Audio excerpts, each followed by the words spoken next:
right. Hello, everyone. Welcome to the regular meeting of the Teton County Library Board of Directors. Today is Thursday, September 18th. We have a quorum here in the room. Members here include me, Mary Lee White, Peg Gilday, Elizabeth Rohrbach, Vicki Rosenberg, Miles Yaslino is absent. Stella and Lindsay are here from staff. We've got loads of people from the Teton County Affordable Housing Department in Teton County. I am ready to adopt a motion for adoption of the agenda. Would someone like to make that motion? I move to approve the September 2025 regular meeting agenda. Thank you, Elizabeth, and I'll second that motion. Do we have approval of the minutes of the August 21st meeting?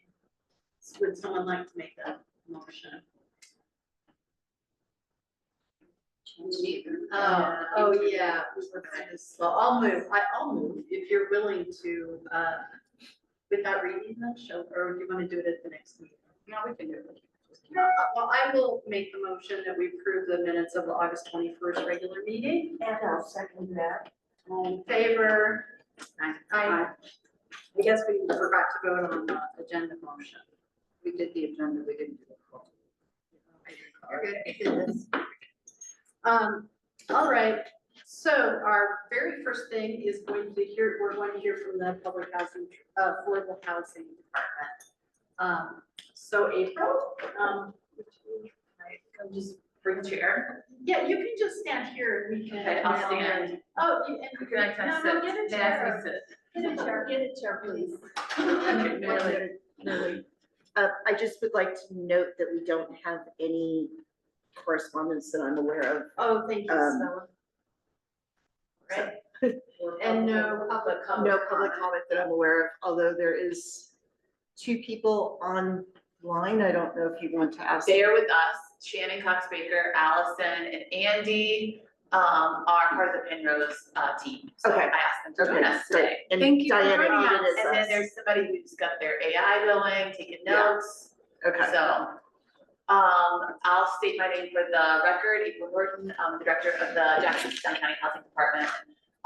We just wanted to come back to you all. We met with you all about a year ago, I think, just to talk about the 90 Virginia Lane affordable workforce housing development across the street. We have updated the site plan. We have, we're doing schematic design, and wanted just to come back as neighbors to say, here's what it looks like right now. We heard some feedback from you all.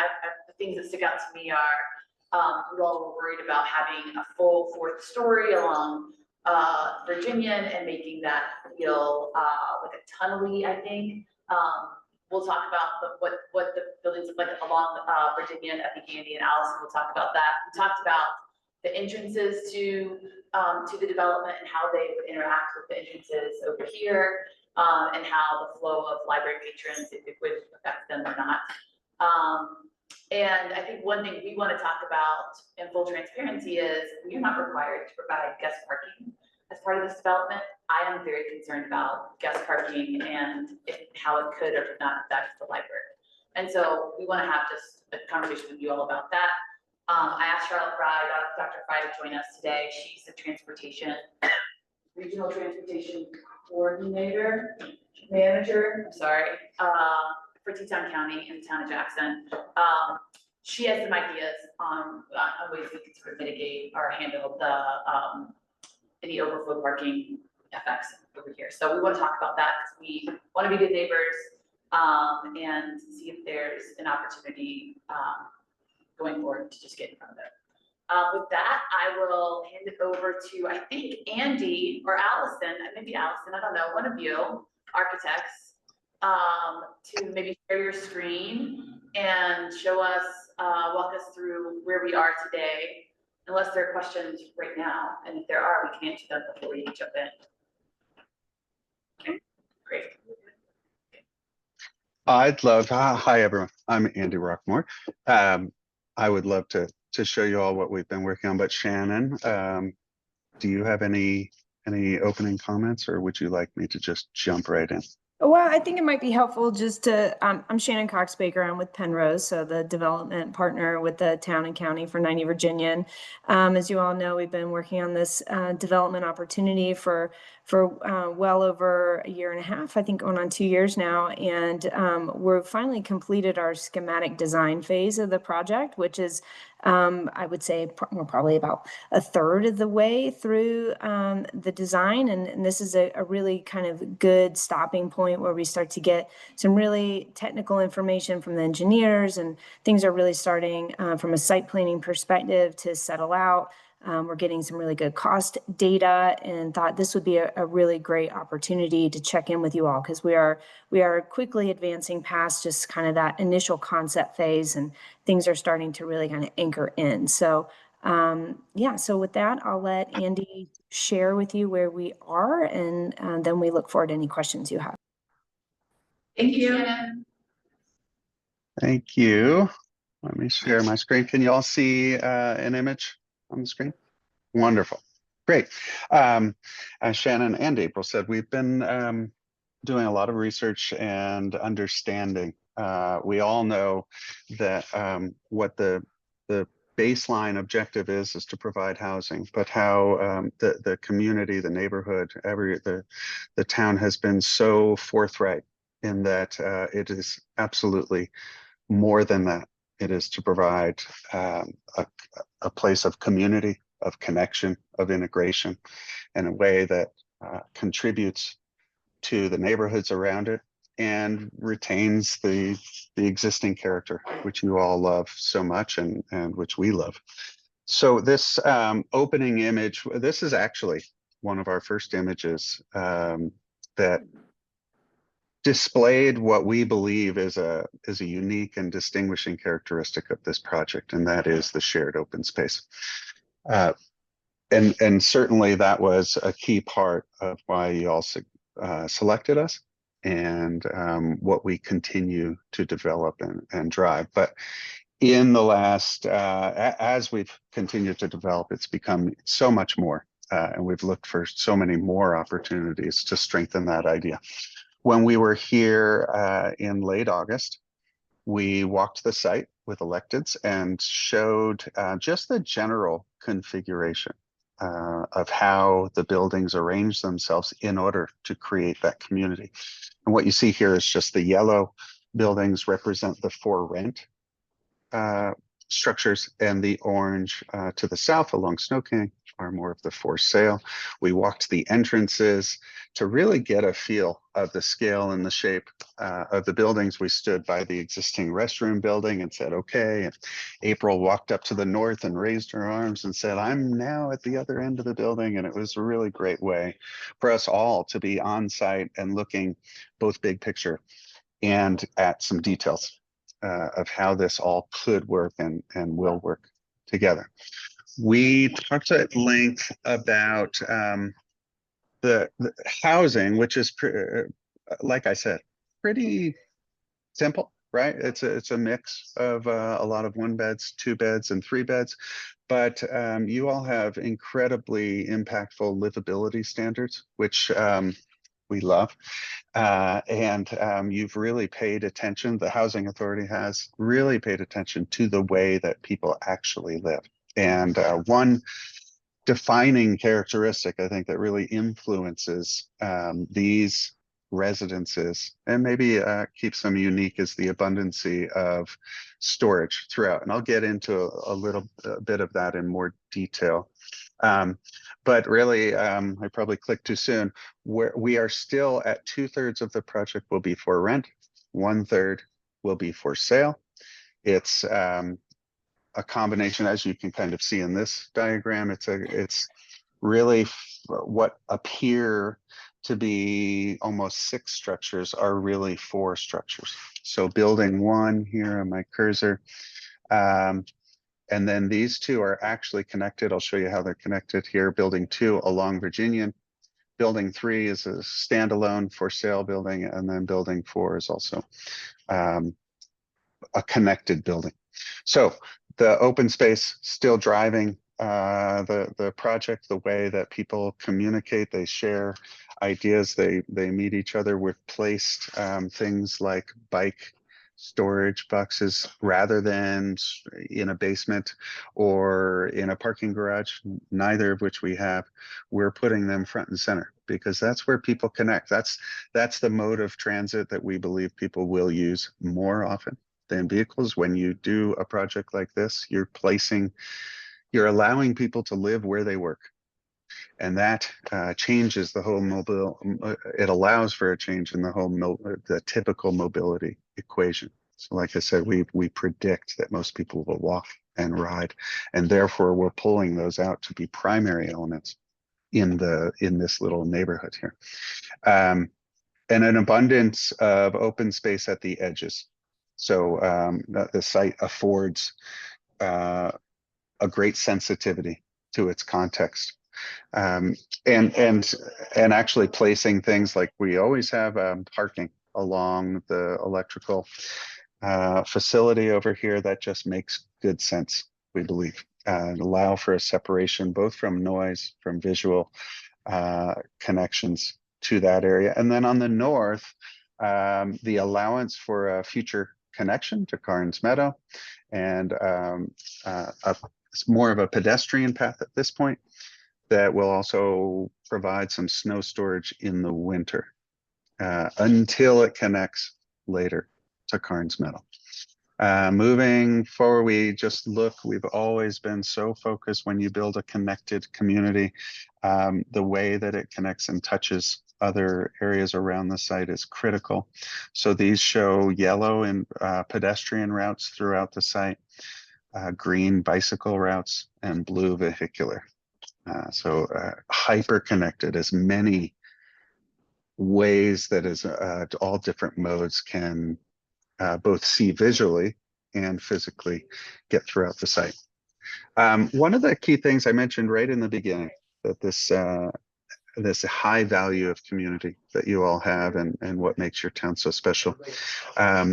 It's not only that open public space in the middle, but we're looking for ways. I mentioned the bike boxes or bike pavilions, which really reinforce that sense of community. You see your neighbors in the morning when you're out to get your bike and when you come home from work. We've done this similarly in many projects here in Denver and throughout the Rocky Mountain West region. The bikes, interestingly, can be a real great attractor. I was telling stories last time to the electeds about how some projects even bring a keg of beer out on Friday afternoon at around 3 p.m. and put it right next to the bike storage. And it becomes a big party. We think it's the bikes, maybe it's the beer, who knows. But as we pull these buildings apart, another key piece to that community are places where smaller groups can connect. So these are outdoor connections. They're wider than just the corridor. They become 10-foot wide. They're community decks elevated on the second, third, and fourth floor.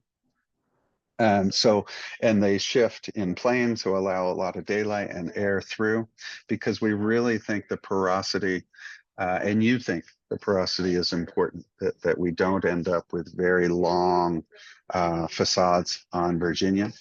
So we've, again, intentionally pulled that apart. And when we did, we created spaces for more community. And then one of the central key ideas here is this community room that's rendered here in orange. This is where people can get their packages. There are lobbies, there are flexible community spaces where if your kids might be playing outdoor in the great lawn, you can be inside and still keep an eye on them. A lot of different uses that can happen, and we've placed it intentionally right in the heart of the project. And then more community decks, like I said, here. And also, we're mindful that when you pull buildings back from the streets, you also create this shared landscape green space, which isn't it's not just for those who live there, it's for everyone who comes by the buildings, that you're not confronted with buildings right up against the street. It's always been important that this project breathe and be penetrable. This is an image of what the lobby could be. This is a project that we've done up in Vail, Colorado. You can see it out the windows on the left. It's a little bit more programmed than what we believe would happen in our community room. But it gives you a flavor that it's a place where really anything can happen, and it needs to be flexible, because whatever happens 2 years from now will be different than what happens 10 years from now. Lastly, we have just fell in love with this little structure. I know it's kind of silly, but from when Allison and Shannon and I first walked the site, we said, my goodness, how do we keep this? And when we spoke with the electeds, we were grateful that they felt the same. We have 1,000 ideas. We received 1,000 ideas for what this little structure could become, from sloshies to a garden tool shed, to any number, ice cream shop, whatever. But we intend to keep this. Nothing we think says community as much as this right here. This is how people live and have used the site, and it's really a great example of how we want them to continue to be able to. So we intend to keep this structure, relocate it on site. But again, it's part of pulling that story and that heritage of what this site has always been, a place for the neighborhood, for the community. And we wish that to continue. That isn't the end. I'm sorry. I promise I'll wrap up quickly. I mentioned storage throughout the site, and bringing storage to the forefront rather than storing things and pushing all your toys and gear and everything into the closets of our homes. We're allowing for a variety of different storage options, and the images on the left here show one that has been used very successfully, especially again here in the Rocky Mountain West, where we all love our toys and we love to recreate, and it's a part of our lives, not just something we do on the weekends. Gear walls allow gear to be up front and center and readily accessible, and change seasonally, and be accessorized with all different kinds of hooks and shelves. And this will be a part of everyone's unit in 1s, 2s, and 3 bedrooms. And then back on that theme of the variety of storage spaces, there are also spaces down here rendered in blue by the tuck under parking. These are pretty typical, we've seen throughout your town. These are maybe more exterior storage, maybe bike tires, seasonal storage, things like that. So that variety of different applications and different storage solutions, again, are kind of central to what we're doing. This is what a bike box could look like here. You can see some different examples of how that can work again, in the central green space at the edges, really. Some sustainability pieces, which just the full analysis of what we've been doing, from wind to solar to materials usage. I won't go through all those, even though I'd love to. And then, because I failed to mention it, I'm going to ask you all to just bear with me and say that, particular to your interests, I failed to mention that on the 4th floor along Virginian, we are only required to set back 40% of the 4th floor, but we feel pretty strongly that we need to continue to be really careful about that edge. So we're currently proposing the entire 4th floor to be set back, not just 40% of it. So not a very graceful way to end, but I had forgotten to mention that. So thank you. We'd love to answer any questions you might have. Thanks. Does anybody have any questions for Penrose? Do you have a 3-dimensional view of those plans besides the rendering? And not just yet. We're working on it now, but we've really been more focused. We have over the last 3.5 months. I probably should have started with this. We've had a group of about 45 people working on this project to get far more detailed so that we know the costs more directly. So we have a schematic design set of drawings. It's about 212 pages thick that has allowed Shaw, the contractor, to price and understand everything about these buildings. We're using some imagery evocative like this so that they can get a handle on it, but we've been far more focused, like I said, rather than designing the entirety of the buildings and especially three-dimensionally, we've been more focused on getting the scope and the quantities of the work so that we don't go too far before we know what it all costs. So it's been much more of a technical exercise than a qualitative exercise. So long story, long way of saying we've been more focused on technical drawings than design experiential drawings. That's next. And that's next. Yeah. And to put a finer point on it, and probably between now and the end of the year, we'll be working on that. Yeah. Yeah. Thank you. Peggy, is there anything specific you want to see or like question you have? Well, there's a lot of discussion about the heights. And Yeah. you can't tell the heights when you look at a plan. Yeah. Typically architects work in 3 dimensions, so I would assume, I'm not talking about rendering or Yeah. details, but there must be some sense. I think people who don't understand, when you say it's 3 floors or 4 floors and it's set back, to see that diagram extruded in 3 dimensions, I think would really help people. And maybe you're not there yet, but I think that would be very important for us to understand. Yeah, I'll get that. perfect. You'll get that. We agree. Great. How many apartments are actually on? I think, I want to say there's 17, are there 17 apartments along Virginian on the 4th story? Is that right? That's I correct. believe, Yeah, yes. 17? 17. Yes. So 17. That's the total on the fourth floor. Yeah, the buildings along Snow King are all 3 stories. The building along Virginian is 3 stories within, you've got your full 4th story setback. So, you know, kind of harder to see from the street level. And then the interior building that is all 4 stories. So Correct. for the building along Virginian in the 4th story, they're at 17. Does that answer your question? So CCC. No, C, so C represents, Tuck Under parking. yeah. Yes. So in what you're saying is it's more than 17 apartments. 17 apartments on the 4th floor along Virginian. I wanted to know. I don't have that number off the top of my head. Maybe Allison does. Allison, do you have the 4th story apartment number for the entire development? We've got 17 along Virginia. Do you know how many are in that building? Oh, boy. Oh, in building one? in building 1. Yeah.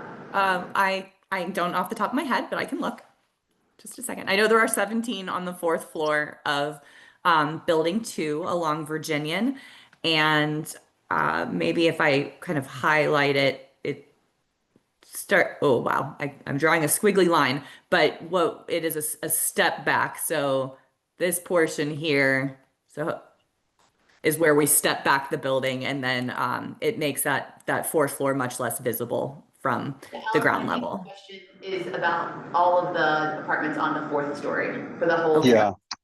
Yeah. We're not sure. And I mean, honestly, I mean, we could give you the number. I don't know that it would change anything, but it's a mix of 1s and 2 bedrooms, and the entire site is zoned for 4 stories, but at this point we're only showing the building 1, which is that C-shaped building, and building 2 with a 4th story setback. 17 in building 2, but if I had to guess, maybe, I don't know, 30 in building 1. I'm just guessing, but.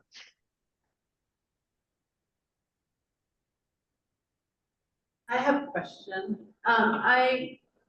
You mentioned something about future connections to Carnes. Is that like pedestrians, bicycling connection? What kind of a connection are you talking about when you refer to that? I can take this one. So the town, the Pathways Master Plan, which Mary Lee, you might be familiar with, that Brian shows a connection. You can sort of see it, that dotted line there. Shows a connection, a pathway connection, non-motorized connection over to Carnes Meadow Drive that would then, in theory, go over to Carnes Meadow. That connection does not exist today, and I think that there are some steps the town is required to take with the federal government to get access there. That makes sense. Thank you. Yeah. But not for anything over. It is a non-motorized pathway, yes. Backstory, the START building over there was funded by the Build Grant or whatever it used to be called. Yeah. Tiger Grant. Mhm. Yeah. And just so Andy and Shannon and Allison, you can hear this. Her question earlier about the fourth story was really trying to get an idea of the magnitude of how many units are there. And the sheer question I asked her on the side was really, could we put those units somewhere else? I think perhaps an emergency fourth story altogether. Gotcha. Yeah, the one thing I mentioned is that, direction we were provided by the elected officials in a prior public meeting, I think it was March or April of this year, was that we would work to include no less than 200 units on the site in total. So, we're at 221 currently. So, there could be some additional exploration of looking at moving some units to where those kind of pass-throughs are shown right now in buildings 1 and 2, but there's a tension, right, between like if we move built units off the 4th floor and put them on the ground floor, then we eliminate or remove that kind of porosity, that pedestrian connection, that breaking up of that massing, and then it starts to consolidate and really look and feel like one building. And so it's we're trying to hold these sometimes competing objectives at the same time, and that, again, that's really part of this whole schematic design phase. It's why we're doing lots of these check-ins with key stakeholders, is to really kind of take everyone's temperature and really understand what the trade-offs look like.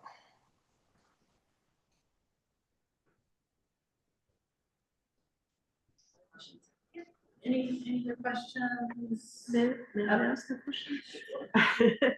I'm just curious about the future roundabout. Where is that in the whole planning Good process? question. That's a great question. Tyler's here from the town and can probably provide maybe more information. What I can tell you from this development's perspective is that we are providing the town an easement so that they have space for a future roundabout if it ever gets built. It is not being contemplated as part of this development. I'm sorry, where would that be? It'd be at the intersection of Snow King and Virginia. Okay. Yeah. Mhm. And has there been any more discussion about a possible signal at Broadway? No, there is not. I think that the signal, from what I understand from YDOT, this is a conversation from about a year and a half ago, is that the signal would not be at Virginia and Broadway because it's too close to the other signal that's at Scott Lane. It would need to be at Carnes Meadow Drive if you were to have one, because they have standards at, for distance between signals, and I'm not sure that it serves what purpose it then serves if there's a signal, if there's no connection with this development or for anyone to get over from Virginia to Carnes Meadow Drive. Yeah, I mean, I think I can say for everyone that the traffic is disconcerting. I mean, it's hard to believe that with over 200 units, that there isn't going to be a significant increase in traffic even. And yeah, I do agree. I think it's great for biking and other modes of transportation use, but we're nervous, Can we talk about that? Because I want to hear your concerns, and that's why I asked Dr. Fry to come too. We want to hear your concerns, because I'm like, this is a good time for us to try and, like, again, we may not be able to mitigate everything, but how can we we need to surface them as, you know, as neighbors and, so please. Question. Yeah. Bike riding is wonderful, but not for about 8 months of the year. I can appreciate the question or the statement. I probably ride my bike more than 4 months a year. And I live in this neighborhood and I have 2 small children. So I think it's probably dependent on the household too. But I think I can appreciate when it's snowing outside in -10, nobody wants to be riding their bike, me included.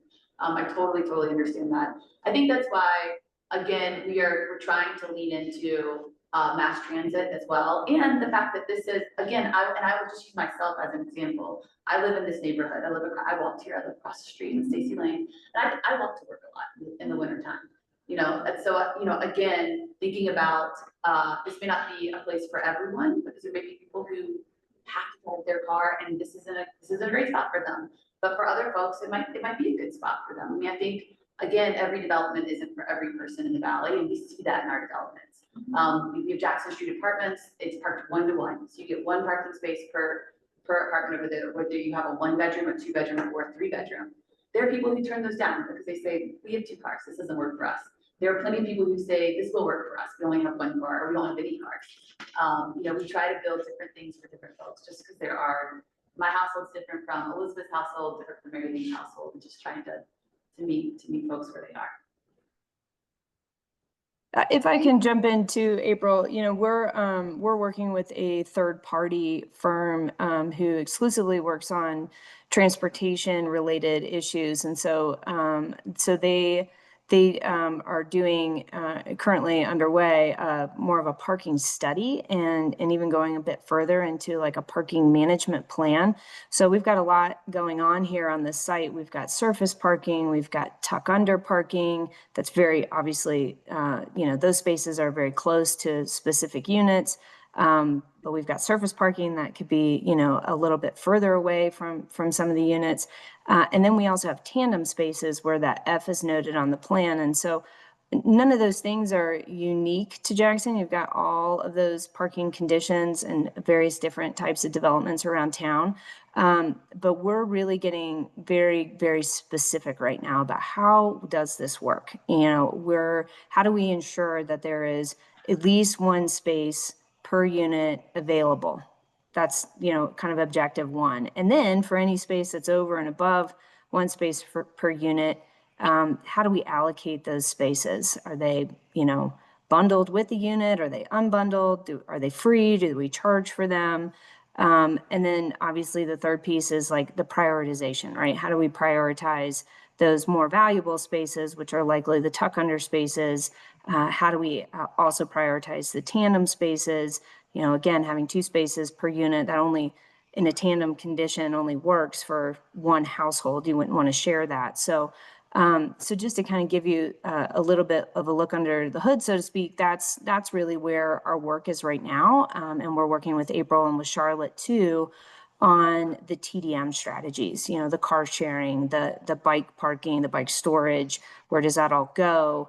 How do we ensure that bus access is convenient and accessible? You know, how do we plan for things like drop-off spaces so that if it is snowing, you know, you don't want to park in that far, you know, north, you know, eastern corner of the site and have to walk all the way over to your apartment on Virginian Lane. You want to be able to pull up, you know, drop off your groceries, your kids, whatever, and then move your car, you know, after the blizzard stops or something. So we're really into that level of analysis, of really trying to think through what it would be like to live here, how it would work to manage car ownership, where those cars should go.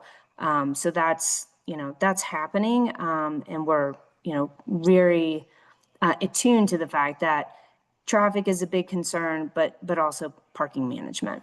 So we're working on that. And hopefully should have more to share on that by the end of this month. Sure. Hi, my name's Elizabeth Rohrbach. I joined the board on July 1st, so I have catching up to do, and I'm really excited to be here, so thank you. I wanted to thank you, April, for being transparent about parking being a concern for the library. Because I would imagine the Virginian Lane, right side that people park on, where I park often, will probably no longer be available. So I don't expect answers now, but I would be curious if library parking becomes unmanageable at all, and that responsibility to fix falls on library funding. Like, who would it fall upon? Can there be a partnership? Because, yeah, like so many of us, our funding decreases as property tax decreases, and thinking ahead would be great. Absolutely, and that's something we're certainly thinking about as well. We have been looking at library parking this summer. I don't think we've seen it full yet this summer, which is, it's again, just a few data points. But thinking about how do we manage the parking, is there an opportunity for perhaps paid overnight parking? And is that a revenue source for the library? And these are all things that I've sort of been spitballing with Charlotte, like, how do we make that work? How do we pay to make sure that people, or how do we manage it to make sure that people are out of the library at 8 a.m. or whatever. So I think if you all are open to those conversations, I think we'd love to have them, and would love to see if there's an opportunity to generate revenue for the library, because I think that would be a win for the library. And I do think, I think that people are gonna park here overnight, are gonna be over here at night. People are camping. I walked by the other night on my evening walk, and there's at least one person camping in the parking lot. I don't think it should be the library's job to manage that.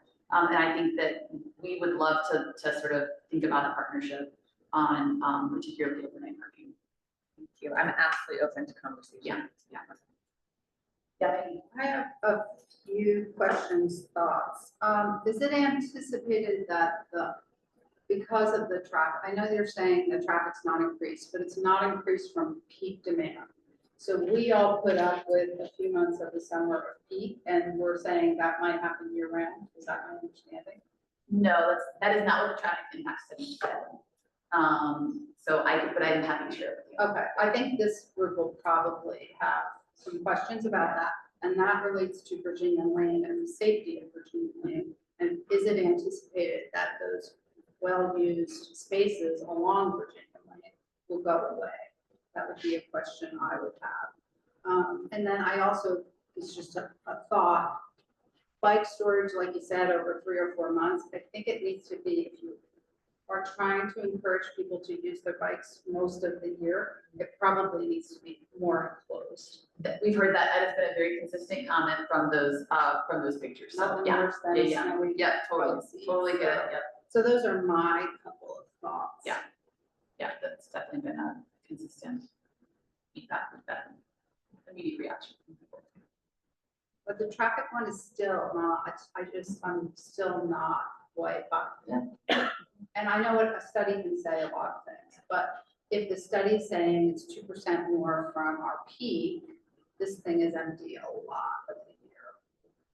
So we just want to know, is it a year-round thing, or do we just kind of put up with, in the summer, it's rough here. I see people making U-turns and kids crossing, and I think it's more of a safety issue. Yeah. I want to dig a little bit there, because I think that's we talked about this the last time you were here.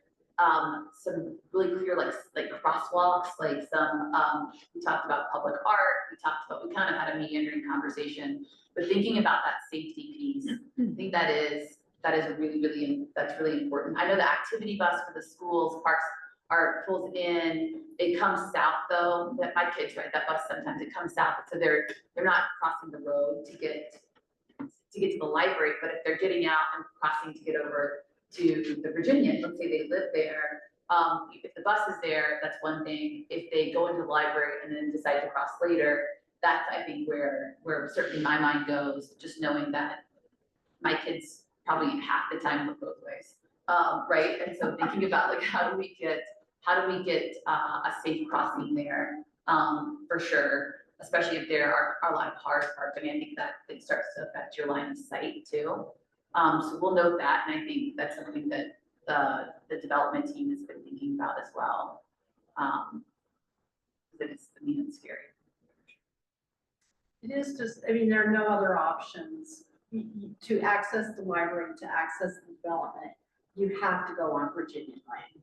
And that, I think that's what troubles me. There's no redundancy. And I mean, just think in case of an emergency, like if everyone at once had to exit, you know, it's like, that's it's a lot of people, and the library has a lot of people, visitors every day too. It's like, it's a busy place.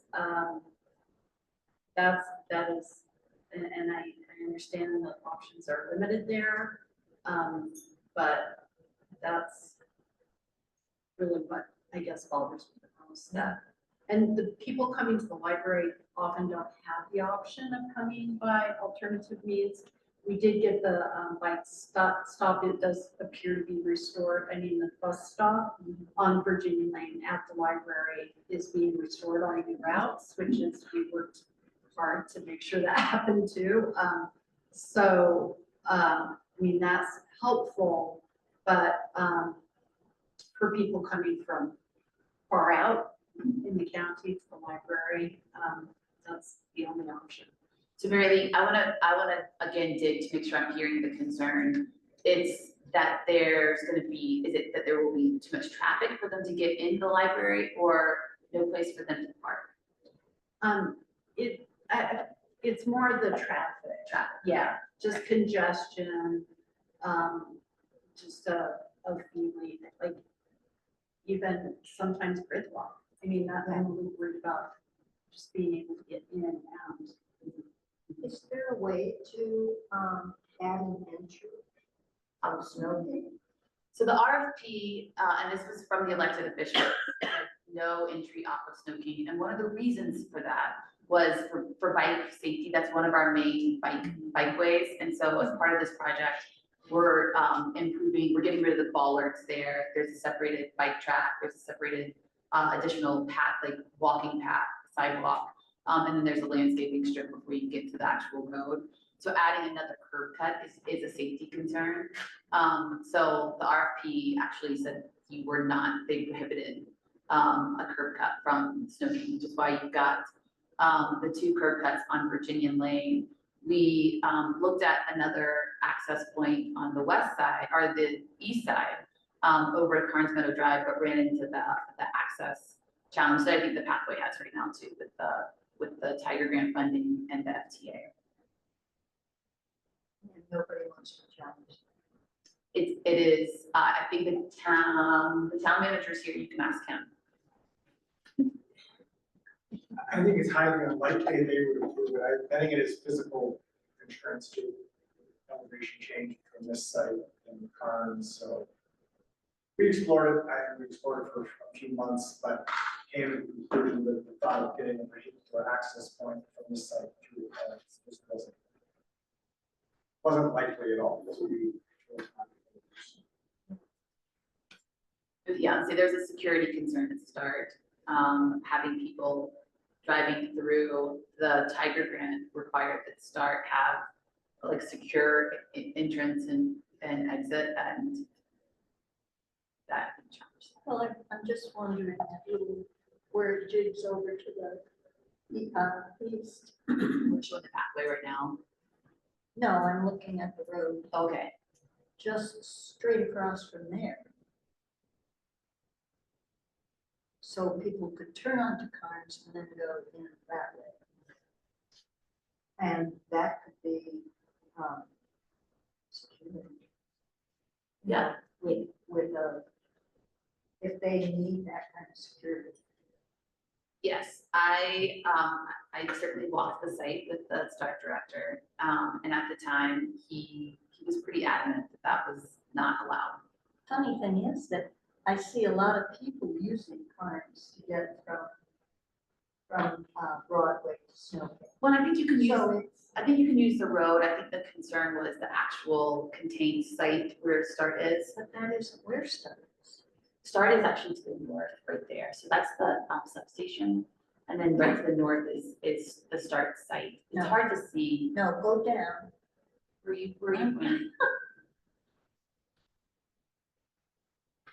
Go down below to the curve and go straight over to the already existing Oh, so road. that would cut across the substation? Where's the substation? That is, Yeah. the red area is the No, substation. below that. Oh, so where the sidewalk is?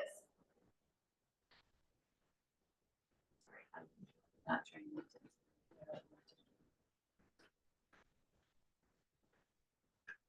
Here, straight across in front of this building. Yeah, that's the substation. So That is I- a substation? Yeah, that's the substation, so we can't do that there. Yeah, That's what I was asking. Yeah. Is that the substation?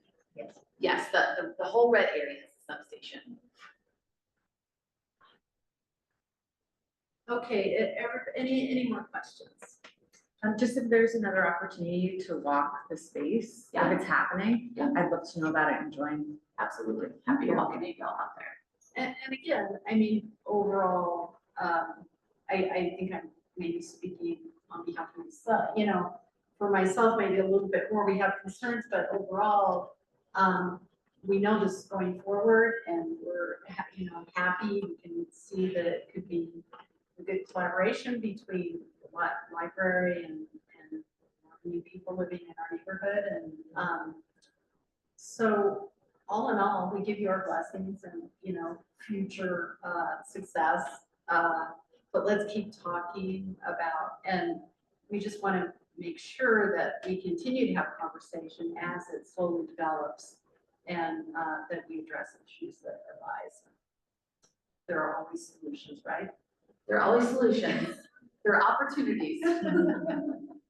I appreciate that, and I have some follow-up just from this conversation that we'll get some information back to y'all. Okay, all right, great. Yeah, and as far as, you know, some kind of collaboration with parking in the Teton County library lot, you did say the important words, which is it would be fee, that, and the library would benefit from those fees. I think that's a key factor. Okay, great. Thank you. Thank you. Appreciate your all. time. Yeah, Thank thank you. you. Thanks, Thank y'all. you very much. Thank you. Appreciate you letting us join you. Thank you. Thank you.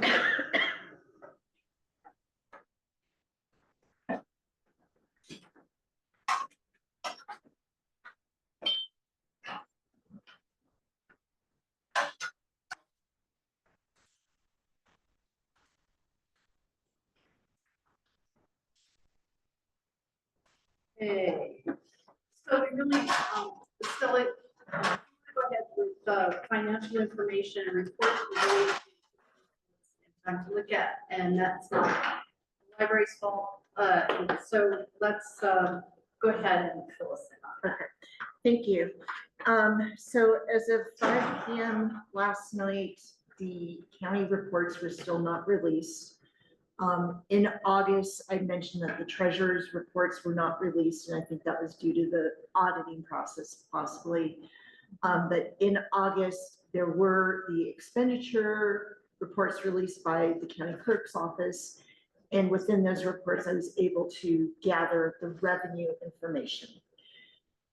Unfortunately, this month, we don't even have the clerk's report, so I literally have nothing that I can provide for you in terms of the revenue of the last month, and so forth.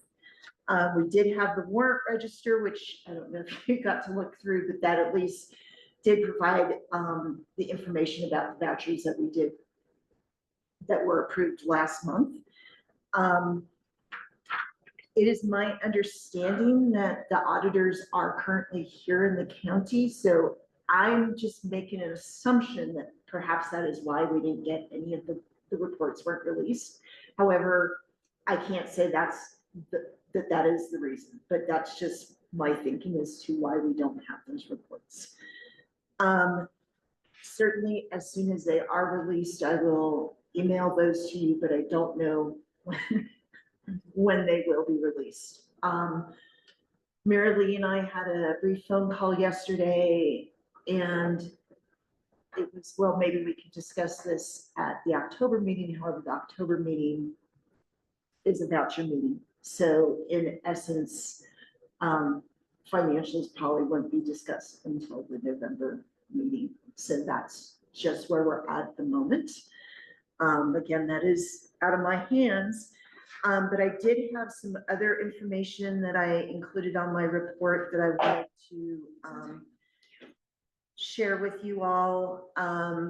At last month, one of the vouchers that was produced was for our deposit with the Wyoming State Library Central Acquisitions Program. We found out the other day that somebody in the Wyoming Business Office created a little snafu with the check. The check will have to be reissued. That check was shown on the current warrant register. However, you will see that amount again in the future because that check was redacted and the check is being reissued. However, there's nothing to bring forward to the board in that matter because you had already approved the amount of $25,000. Also wanted to let you know that I believe I may have mentioned this last month. I can't say for sure. But in July, while Peg was working on the vouchers, noticed overall base seemed to be off by $1,000. It's changed. Basically showing that the library paid the $6,000 amount. We didn't make charges or anything to that. It took some time, and we thought maybe it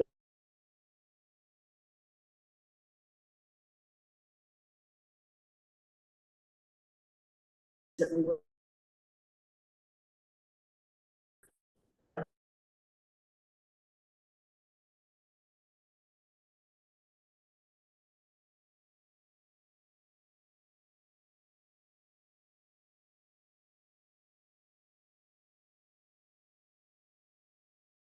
that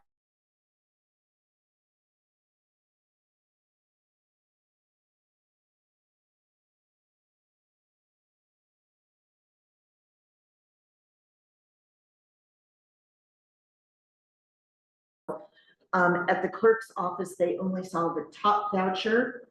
That was paid, but the amount on a voucher for $6,000 was not paid. So that problem has been cleared up.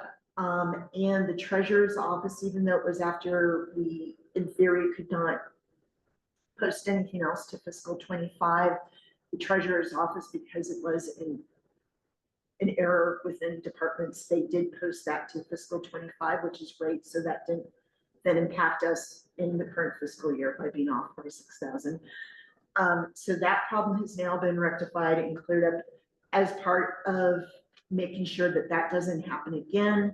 We've gone back to the process of just issuing one voucher for all of the credit card accounts. And that is also the preferred mechanism by the county clerk's office. So we're doing that. I have one request. I asked you guys this. I just want it to be a maybe standard procedure. The credit cards are the most, as you well know, cumbersome part of checking vouchers. That it's the account numbers. There could be a spreadsheet combining the account per account, not per card holder. That would really make the process much more simple. Yeah, we can And I do think that. for whoever becomes the treasurer, I think they would appreciate that. Yeah.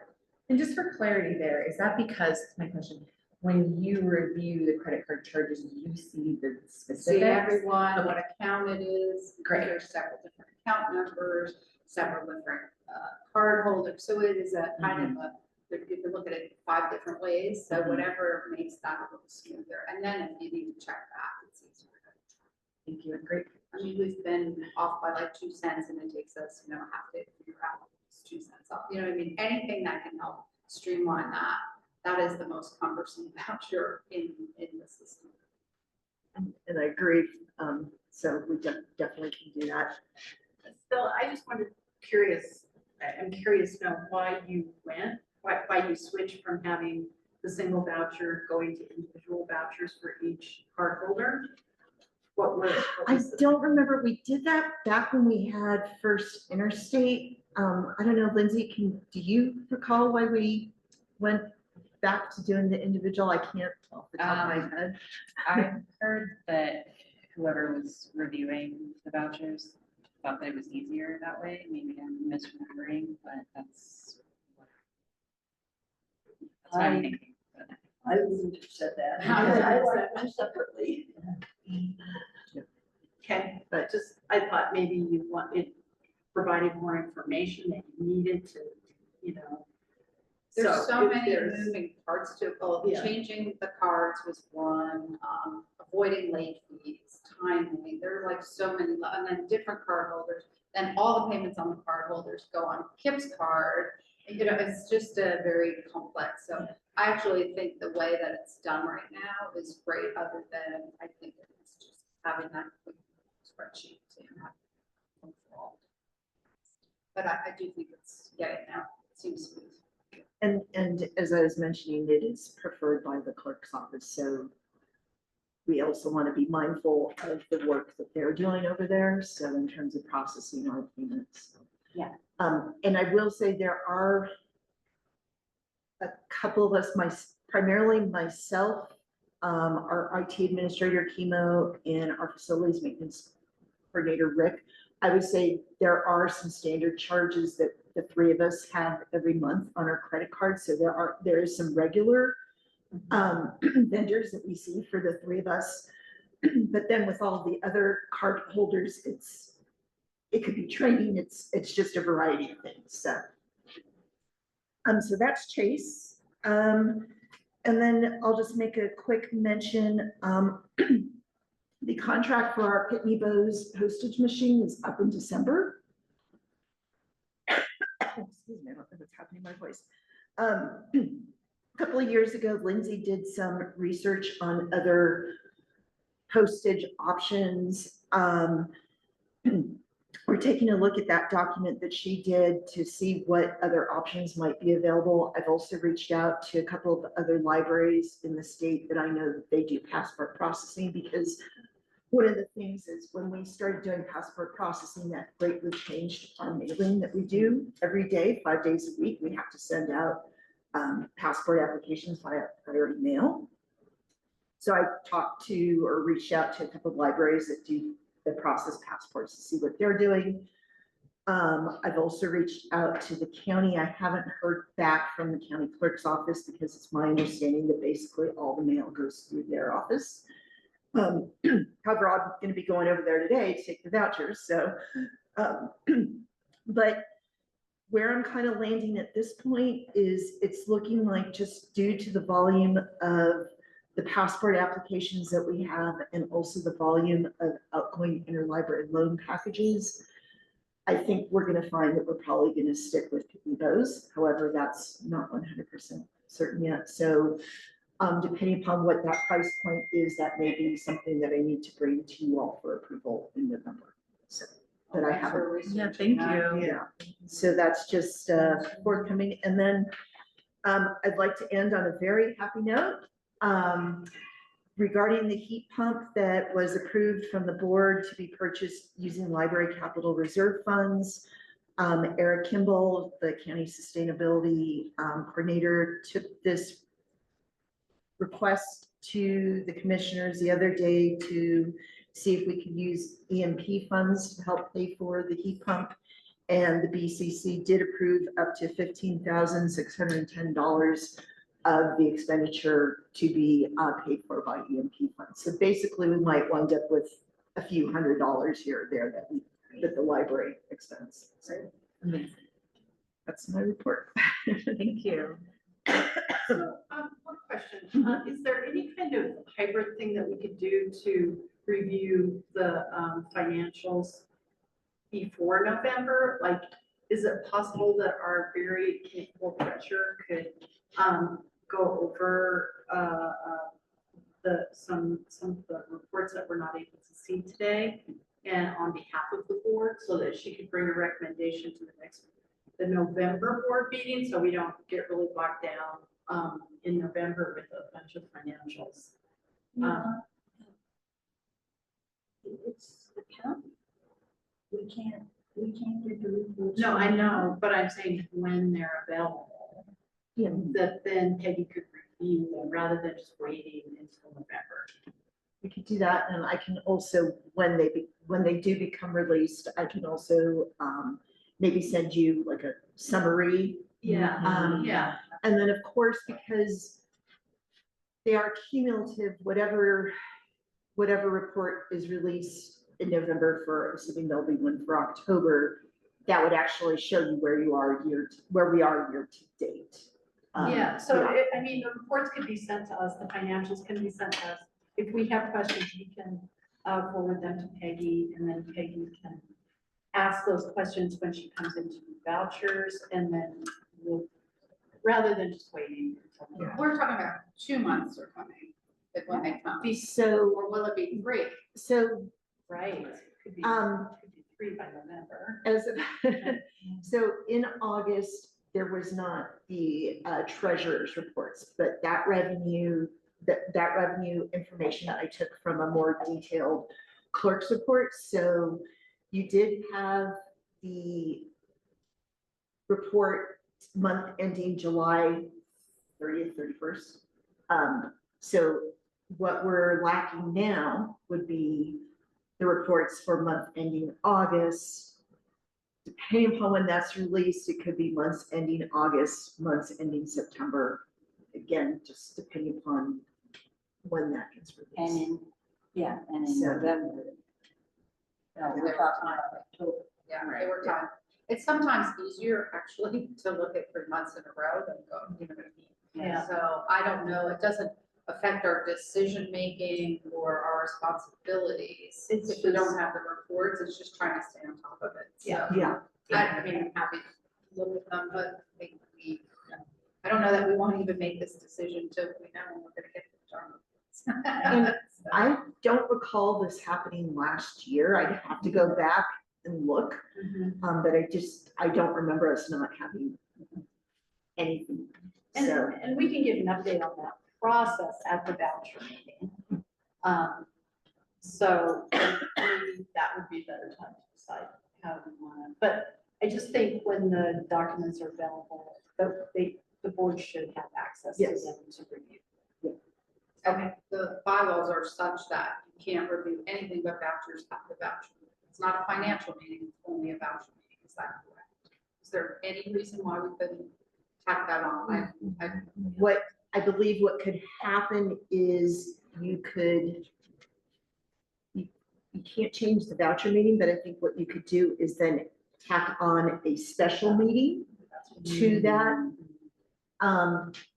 If we feel like it's a lot of information, but we'd have to do that 3 weeks ahead. No, Okay. yeah, All right, well, so- maybe that's. but that would be an option, is just to say, okay, we're gonna have like a brief meeting that's either right before or right after. Well, it'd have to be, I guess, after the voucher meeting, and then you adjourn the voucher meeting, and then you go right into calling your special meeting, I believe is how that process would. But we don't actually vote to approve those financials. No, it's Okay, it's mainly, informational. It's yeah, it's mainly informational. so we can ask questions. And I mean, Elizabeth had a good question last meeting, and you catch things. I mean, I just think having all eyes on the financials is, I mean, it's kind of our number one job as a board member. So, I think it would be nice to just not let it all go until November. Yeah. Thanks, Mary. All right, thank you, Stella.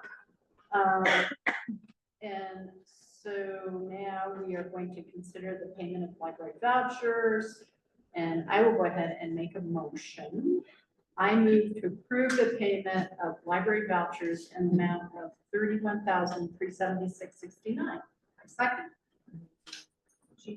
All approved? Aye. And if I could just make one comment.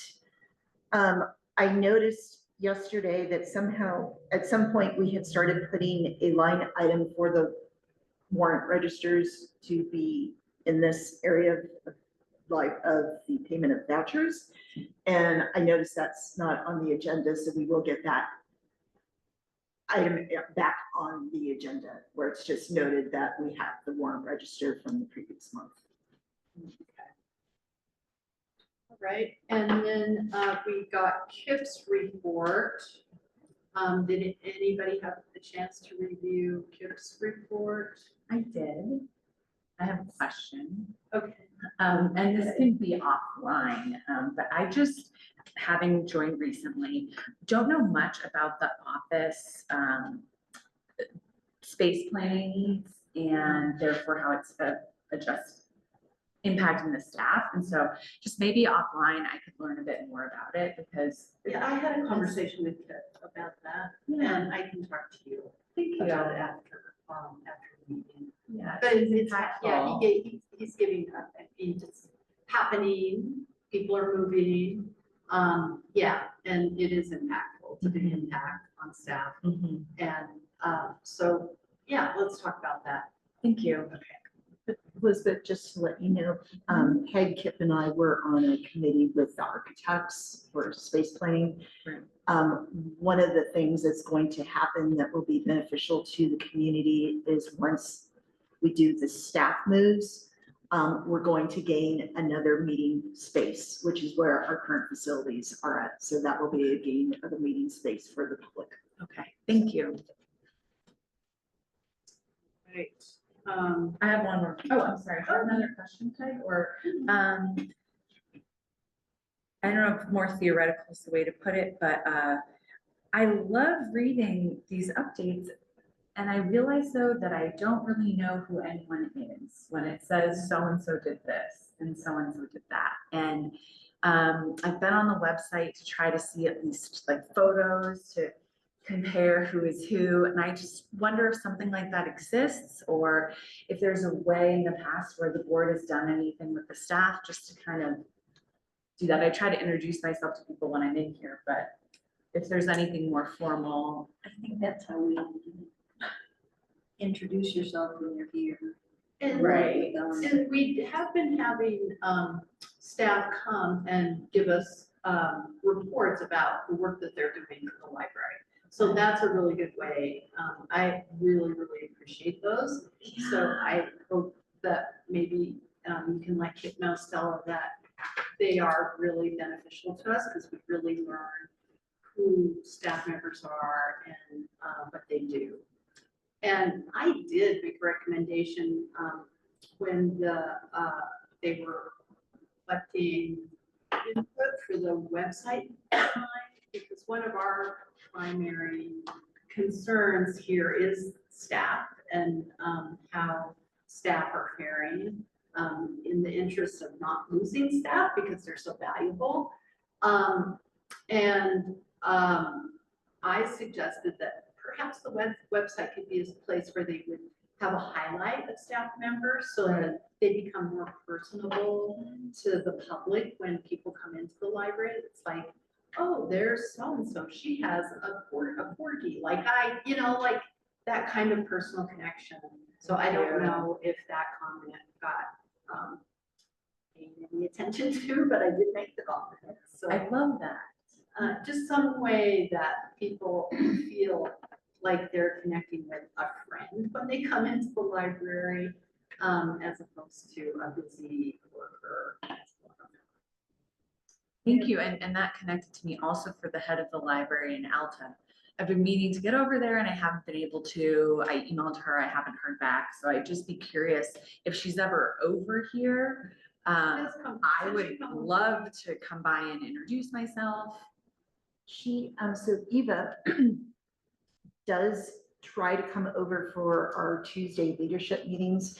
However, just the other day, she did have to zoom in and she did say that probably through December, she's going to be zooming in for those meetings just because of the staff at Alta going on vacation for the next few months. She does also sometimes pop over on Mondays, but it's not like a regularly scheduled thing, but I can certainly reach out to her and let her know if she knows when she's coming over, that maybe we can arrange a meeting between the two of you. Thank you. I'll follow up too with my email to her. I appreciate it. And would she ever consider, would it make sense for her to join these meetings? Since it's And we go to Alta. Did you go to the Alta? Oh, I wasn't a member yet. you weren't yet. It's in Okay. June. Yeah, that's really helpful when you go to Alta. And I would suggest that we do it more than once a year, but it is a long drive.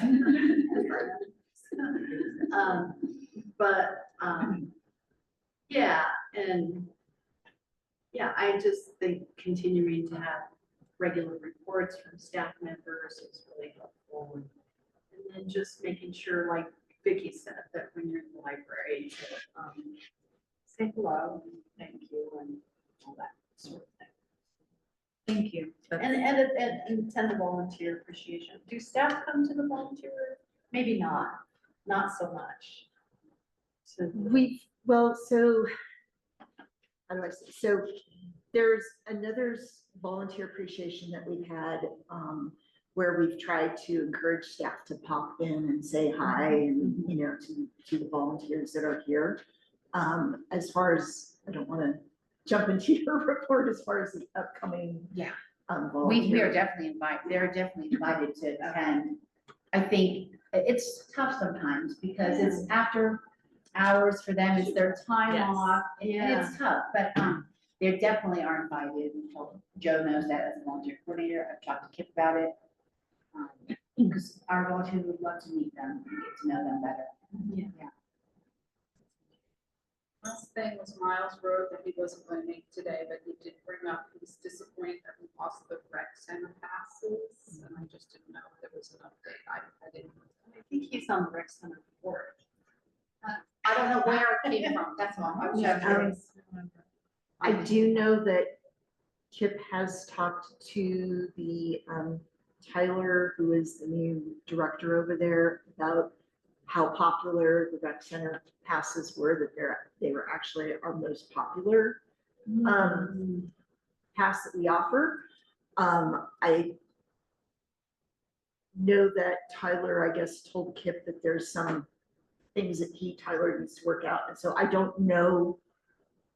Bottom line is, I don't know if we'll be getting that option back or not. And it was only one pass, right? So one person could use it at a time. I can't remember if it's more than that. I don't recall.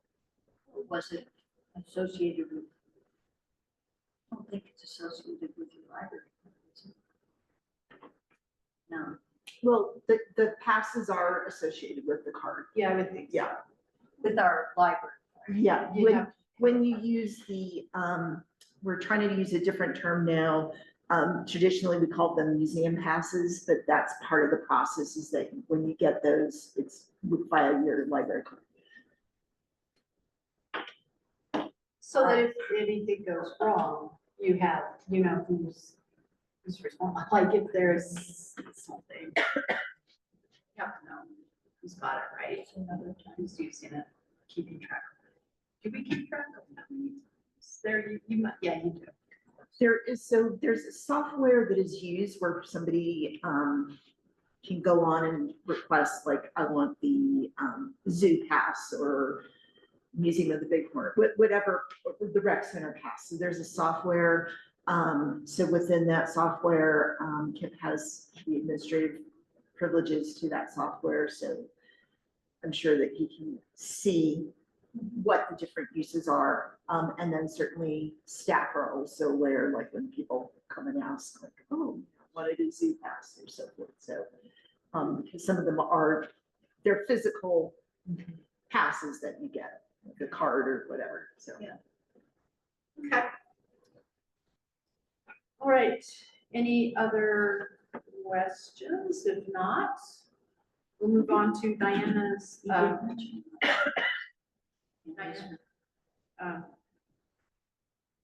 Okay, Diana, are you ready to talk to us? I just have a couple, Please do.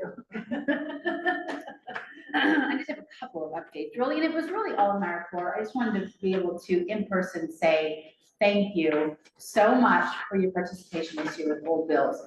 Old Bills, you know, our 5-week campaign, it's a lot of social media posts, emails, we put some ads in the paper, we do a direct mail postcard, we try to get our annual report in the hands of our donors shortly after the launch so they can see the amazing impact their donations have had on the community. Looking at the annual report, did you all have a chance to see this year's report? Yeah, that's great. Wonderful. That's all wonderful, but I think that the best part for me is the camaraderie, the celebratory experience of us all getting together for a rush hour rally, for run day, for booth day, and seeing all the folks stopping in the booth, getting their free books, talking to us about the library and their love for the library. That's all really the joy of the season. And I want to say thank you, because having you be a part of our rush hour rally this year was so much fun. I'm so grateful that the three of you joined us. And thank you, Elizabeth, for coming to help us set up our booth. All of that just makes for a really festive season and the feeling that we're all in this together to support the library. So I want to thank you for that. We won't know our numbers until mid-October, so I'll be back to report to you how we do, and I can't wait to see. The other thing I want to talk about is just the volunteer appreciation event. I know many of you have commitments other places, and we're going to really miss you. And for those of you who are able to attend, super excited to have you there. And we just want to have a really great night of, I think what the Friends Committee's main goal is not only for volunteers to be appreciated, but they keep talking about really cultivating that esprit de corps among volunteers. And there was a time they said when library volunteers felt like they were this special group of people that had something in common, which is their love for the library. And so they're really hoping to capture again that, I think after COVID and this kind of isolation period, now that we're all kind of really back to normal, we're trying to redevelop that esprit de corps among volunteers. And so that's really the goal. So look forward to see you all on September 20th. Thank you so much. I'm looking forward to it. And I'm really sorry I couldn't help set up and be at the booth for Old Bills this year, but I love it. I've loved it the past few years. It's been so fun. Yeah, thank you. Do you have a question? Yes, ma'am. Well, I'm so sorry to miss the party. I was really looking forward to it. Kind of along the same lines of familiarizing ourselves and building relationships with library staff. I'm just curious about the foundation board, our board. I did reach out to Kip to understand a little bit more offline, like, has there ever been a liaison? What does all of this look like? That is actually a great question. May I just take a moment to address that? So in the past, in years past, there was always an ex officio member of each of the boards. And so they had a member of the library board sit on the foundation board meetings as an ex officio member, and vice versa. A member of the foundation board would come to these meetings as an ex officio member. And then at the time, there was a friends board as well. And so there was like this three-way. And I think just my understanding is there was a period of tumult for the library and these different organizations that caused a bit of a, separation of, duties, like, so that people really understood what their role was, really clearly defining their lane, so to speak. But we have had this conversation with the board in recent years that's been not a good, really not a good course of action, because we should all be working towards the same goal. And we should, even though we have various roles that differ, that cross-pollination of shared ideas, shared enthusiasm for the library, and a truly understanding of what the conversation is in here, what the conversation is in those board meetings, it would really be beneficial if we went back to that model where we're just kind of working really more together as a team. So that is actually, I hope that kind of sheds light on, it was like that at one time, and it kind of went away. And in the interim, as that role went away, what we tried to establish was we called a tri-board meeting. So every quarter, what we did was we had a representative from the library board, from the foundation board, and from the friends board, and then from staff, which we kept.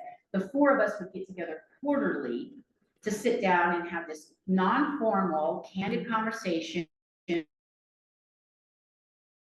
just different iterations of how do we work together. And I think our board is talking about what's that going to look like going forward, because it's really necessary and it's really advantageous to our organizations. So that's kind of in the works right now. I love that. Hope that Thank you. helps. I'd be very interested in playing that role or being more involved. And I trust that they know they're welcome to these meetings, especially given that they're public meetings. But do you think it would be appreciated if one of us emailed your full board or emailed you and you forwarded on, kind of personally inviting them? Yeah, that's a great point. I don't know what happened with that, because I know at one time our board, when I first got here, our board chair attended every board meeting, whether it was via Zoom or sat in, and that just kind of fell by the wayside. So we really do need to get more of an intentional practice in place of doing that. The other thing I wanted to share, one more thing, is that we also, wanted to have an annual networking party, which we launched last year on the roof of the Yeah. Jackson Hole History Museum, where the boards got together in a social setting to get to know each other better. Sure. And then this year, we were gonna do it again, but then when the Friends Committee decided to launch this volunteer appreciation event honoring all volunteers, including board service. Sure. Then they said, well, this will be in lieu of that meeting. Yeah. So, yeah, so that's in the works, and I But then, love like, your. if you miss one social event and there's only one a year, then you don't have that chance for the interaction. So maybe you should have two a year. Yeah, but we could have one just with the two Wow. boards as Yeah. an opportunity to connect and network together, Yeah. socialize, and then the larger, volunteer. Yeah. But That is a Yeah. lot of staff work though, so happy to get involved with things that are already happening. Yeah. This will be a conversation we can continue. But yeah, I'm glad you brought that up because that is a conversation topic at our meetings. And so we hope to see something that's more effective and more integrated going forward, that works, right? Yeah. Thank you. Christmas holiday hours, that was an important one to see in the board documents. And it was it in staffs? It was in the staff report? Was its own document. It was, yeah, and I'm not seeing it. It says staff reports. Holiday, yes.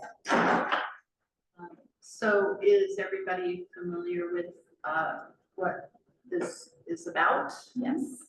And would someone like to make a motion? Question I have, I think it's awesome.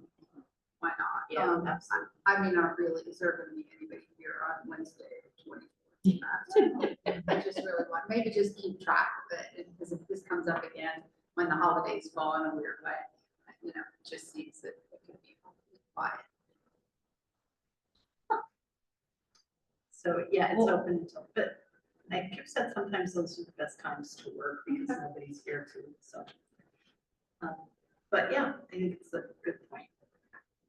I move to set Teton County Library hours for the Christmas holiday as presented in the staff report. Second. All in favor? Aye. All right, motion passes. So Stella, do you have updates for us on the website redesign and the EV chargers? Yes, so first of all, I will make sure that Mary Lee's request that she just spoke about highlighting staff is, I mean, maybe they talked about it or maybe it got by, I don't know, but yeah. I don't recall that we've actually talked about that. We have discussed how a staff list will be presented on the website. And where we're at right now is we're still working on what's called content development.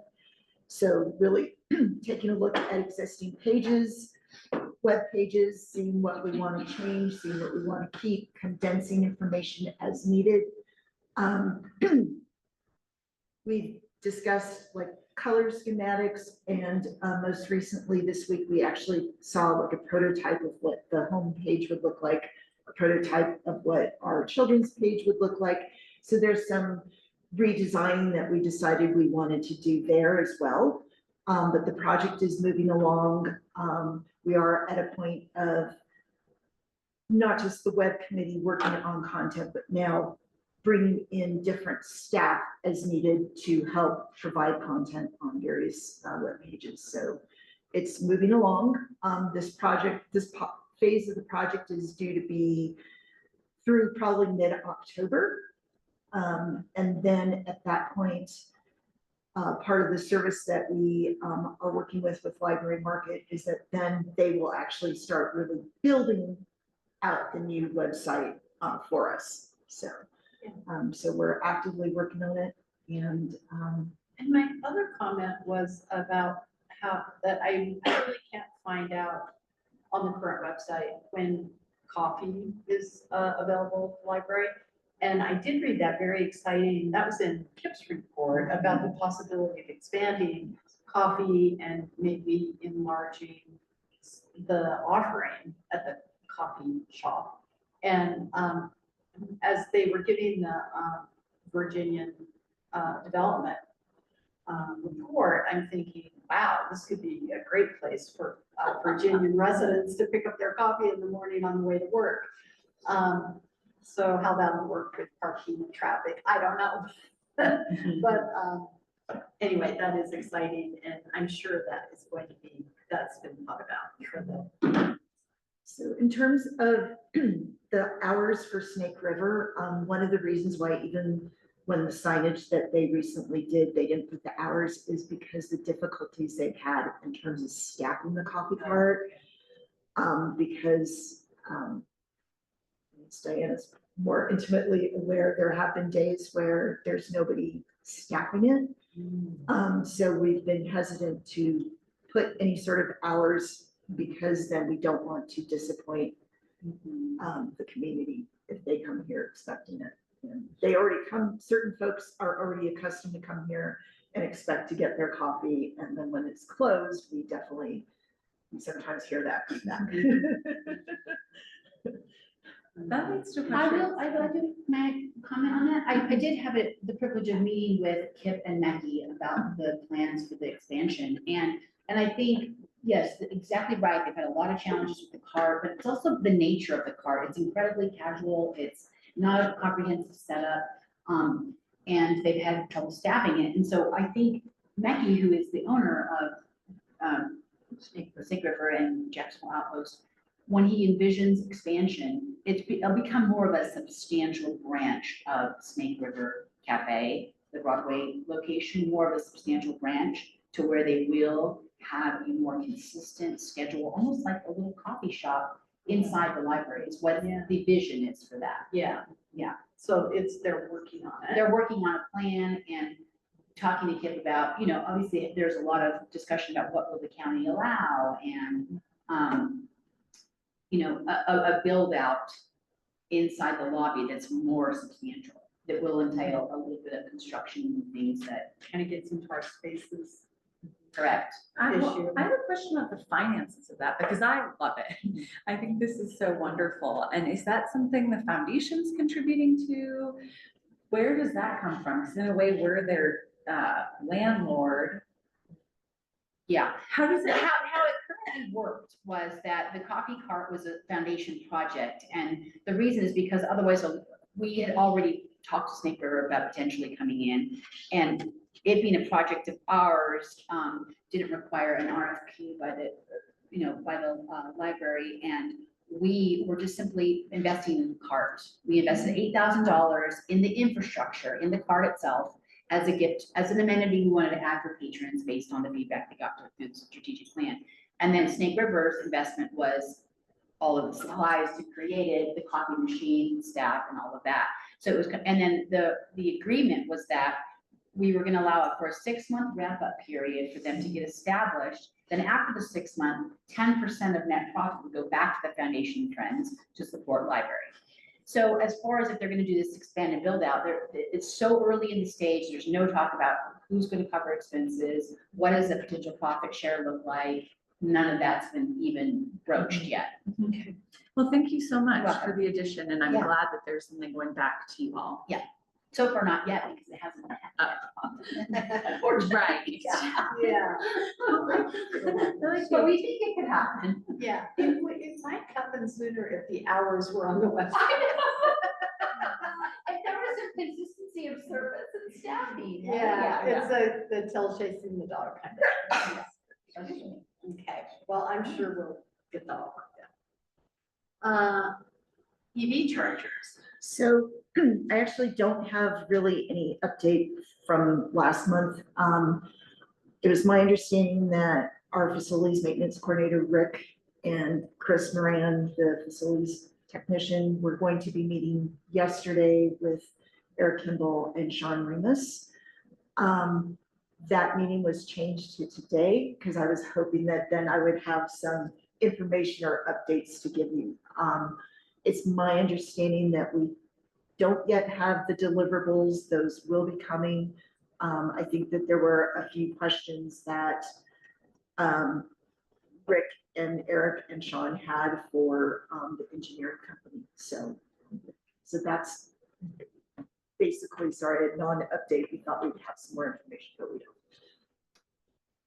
All right, and I would just like to say also that I am working a little bit every day on this legislative issue and trying to really set up kind of a statewide network for sending out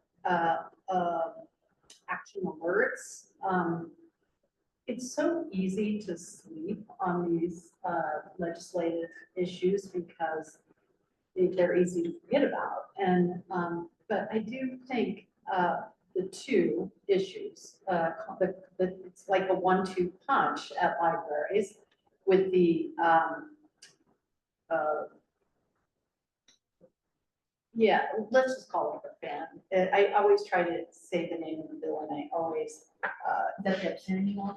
yeah, it's obscenities, they call it, yeah, we'll call it the obscenities bill. The obscenities bill and property taxes. And I put together like a call to action, and I'm going to send it to all of you. And if anybody though knows, what I'm really trying to do is get sort of a point person in every county. And it's really difficult because I've been calling county librarians, but they're so busy and they are so, and they're kind of in the hot seat in various Wyoming counties. It's not like Teton County, where we can speak freely about it. So if any of you know anybody in any Wyoming communities who might be willing to like receive information from a call to action network and then push it out to people in their community, do they know? I mean, in some of these counties, if we could even generate 10 letters, it would be significant. So I'll just, and so that's, and I've been working with Betsy Burnfield and a few other, I've got a few other people. I've got someone in Johnson County and someone in Sheridan County. And that's about it. So if there's anyone you can help me connect with or have any ideas about how to connect. And citizens, not lawmakers, like have you So we been were kind of reached out to? focusing actually on former librarians and board members because we can assume that they understand the impact on First Amendment and intellectual, intellectual freedoms. And, really ultimately, this kind of is the LGBTQ issue because they flat out have said that they believe anything that has to do with LGBTQ sexuality is indecent. And so, how do you work with that? It's, Kip has been pretty intentional in telling us we should be sending these sorts of things from our private emails, not from our. oh, absolutely. Yeah. Because we are stepping on some, I mean, we could lose our not-for-profit status. Well, Diana could, but we are not. Well, we are now done. But So- we did talk about this in a previous meeting, and Kip said that as board members, we are free to lobby the legislature. But as private citizens stating that we're a board member of the electorate, that's what it said. Oh, Can we okay, verify yeah, that? I mean, I've done that. yeah, I've said I'm a board member of Yeah. Teton County Library, but I send it from a person. yeah, oh, yeah, I do too. It doesn't need to be in the public record. Is that right, Estelle? It doesn't need to be. And probably should. Thank you for this work, Mary. I'll reach out Well, to. it's frustrating. So, yeah, I just, it's like, how do I do it? How do I connect with people? But I just, every day I try another, just like, yeah. All right. It's really hard. I was just gonna say, next week is the Wyoming Library Association's annual conference. And I can chat with folks if you want to give me any Yes. further information. Maybe I can kind of network that way informally, obviously. there's Yeah, and nothing I formal. did write Kip an email about that, but he's gone, then he's back a few days, and then he's gone again. And there might even be a few librarians who come up to you and say, who's this Mary Lee White? And what is she doing? So, yeah, be prepared that, but mostly the librarians I've connected with are like, oh yeah, I know somebody, but I better call them first, and then I think it just falls apart. No one gets back to me. And yeah, if anybody has ideas about how to reach out to people in the counties, I've tried the state library, the state library for lists of former board members and directors, and I'm just not really getting anywhere. So. Is Kip going with you next week? No, Eva Dahlgren, the Alta Branch manager, and Angela Jordan, the adult services manager, and I Oh, are I the three thought that are Kip going. was going. Yeah. Oh, because isn't he on the legislative committee? He is on the legislative committee, as is Angela, because Angela is an ALA counselor, so there's certain duties that ALA counselors need to do for the state. So she also attends those legislative meetings. Yeah, and the idea, Estella, just so you know too, is, and I'll send you my call to action so you can look that over, is that library staff and current board members are in a little bit more of a delicate position, and I just feel like retired people are so much more able to do that kind of stay on top of these legislative issues, even travel if they need to, than, really busy people. And I know the committee wants to hear from people with children, but that's not, those are the people that these network people would reach out to. I just need people who could get the information and start a chain of email in their county. So that's the idea. But you'll read it all when I send you the call to action, which I'm going to do right. And you're going to do that for all. Yes, I'll send it to all of you. I think I've been kind of waiting because the next committee meeting is October 13th. And if they're not taking public comment, they'll be working the bill. And I do think they're gonna drop the fine to lower, maybe. I mean, please to God in heaven. But I thought it would be better to wait, and so that the letter writing is a little more concentrated and has more of an impact. But I'm gonna go ahead and get it sent to you so you can review it and send me comments. All right. Anything else? Would someone like to? Our next meeting is the 16th. I somehow cannot get that calendar up. October Yep. 16th is a voucher meeting. I didn't Go go on. on meeting. Okay, Yeah. voucher meeting and A few minutes. Yeah. And maybe the special review of the financials that we have. and 16. And then also Kim goes on vacation. Do you know those dates that he's on vacation? It was in his report. Can't remember off the top of my head. I feel like it's the first 2 weeks, October 10th through the 26th. Okay. Yeah. All right. Then I think we're ready to adjourn. Would someone like to make that motion? I make that motion to adjourn the September 18th, 2025 regular meeting. Thank you, Elizabeth. Thank you, Peg. All in favor? Aye. All right. Thank you. Thank you. Thank you. Please extend our thanks, Sienna.